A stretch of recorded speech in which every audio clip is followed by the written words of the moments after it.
Oh, so what I was saying about the couponing. Yeah, so I don't like to go anywhere where I can't find a deal. And the other day I went to Rite Aid and I said, I guess I should wear makeup. I wear makeup, but I don't wear a lot. I never really wear foundation. Usually it's just eyeliner, mascara, and that's it. I have really sensitive skin, and blush and stuff like that, putting that on my face, it just gives me zits. So I said, maybe I should buy a foundation brush. A friend of mine, she used one on my face, and I was like, okay, cool. Of course, it probably was pretty expensive, and I don't believe in paying a bunch of money for stuff like that. So I got this brush. It has the Rite Aid brand on it and everything. It says renewal, but it is so soft. Like, I'm sorry, I don't need my makeup brushes made out of fox hair or rabbit. I just don't. It's synthetic and it feels good and it goes on well. And that's one of the things that gets me with some of these channels. They do hair or they do makeup and claim that that's law for how you should apply your stuff. If you take some eyeshadow and dip your hand in it and swipe it across your eye like that and it gets the job done, do it. If you want to throw foundation up in the air and catch it with your face, do it. Do what works for you. Because not everything works for everybody. Just like this method might not work for somebody. I just love this Tangle teaser. It's just great.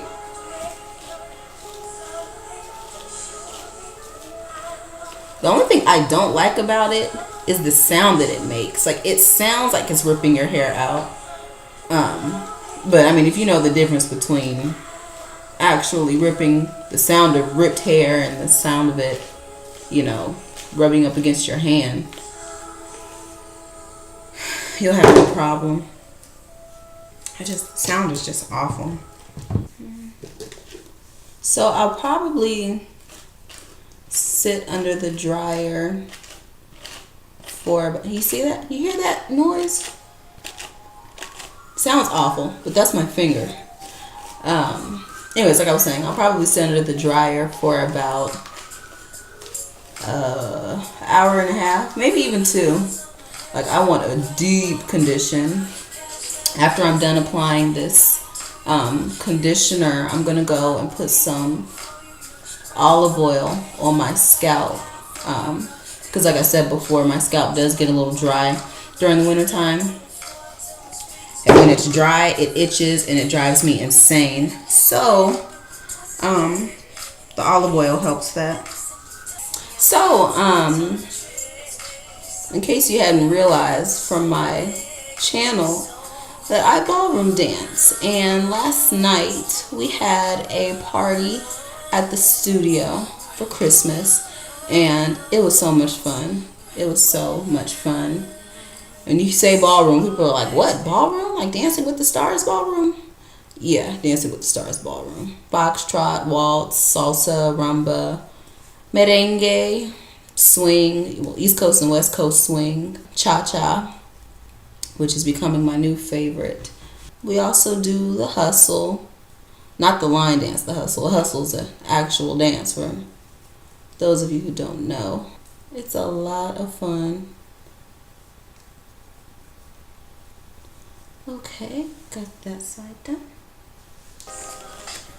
Somebody also asked me what my hair type is. For those of you that have heard of the hair typing system, everybody's hair has its own kind of curl pattern. For the sake of the hair pattern scale, I believe I am about a 4A, 4B. I'm about a 4A around like the edges going around my head, and I'm about a 4B in the middle of my head. And that's usually how it is. I think some people get it kind of misconstrued about why their hair is that way. Yeah, you have different types of hair all over your head, But do you remember those times where you were brushing your hair up into a pony puff up here? Especially when the hair was a little bit shorter and you just brush it back and put that puff. Constantly brushing your hair up on the edges trains your hair, and it stretches out your hair, and your curl pattern loosens up. So people then start saying, oh, my hair is so loose around the edges and so tight around the middle. That's just how I was born. No. Your hair has been trained that way. So it's important to, when you style your hair, if y'all kind of want to get all on one accord, to brush it or comb it or do whatever you do to your whole head. You know, sometimes we have a habit of just doing the front of the hair and not worrying about the back. But in order to get your hair the way that you want it to, you need to train it. That's just something that's worked for me.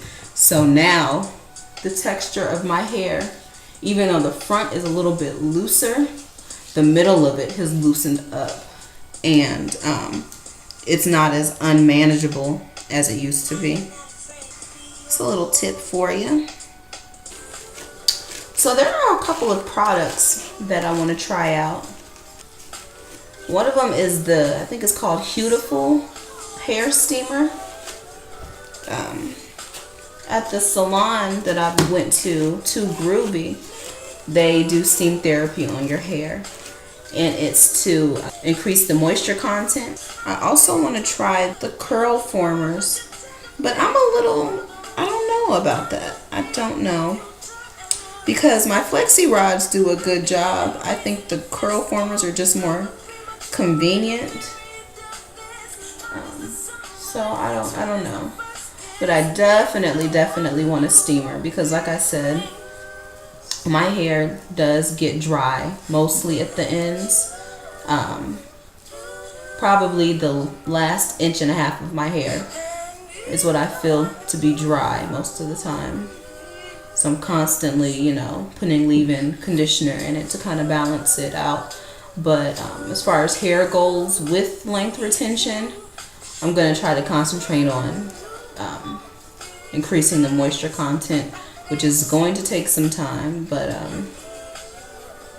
the middle layer of your hair, the cortex, is what needs that. And once that is good and moisturized, I'm assuming the rest of your hair will be also. So we will see. Okay, as you can see, I got these twists in my hair now. And where's my olive oil? Got that, and I'm just gonna go through my scalp.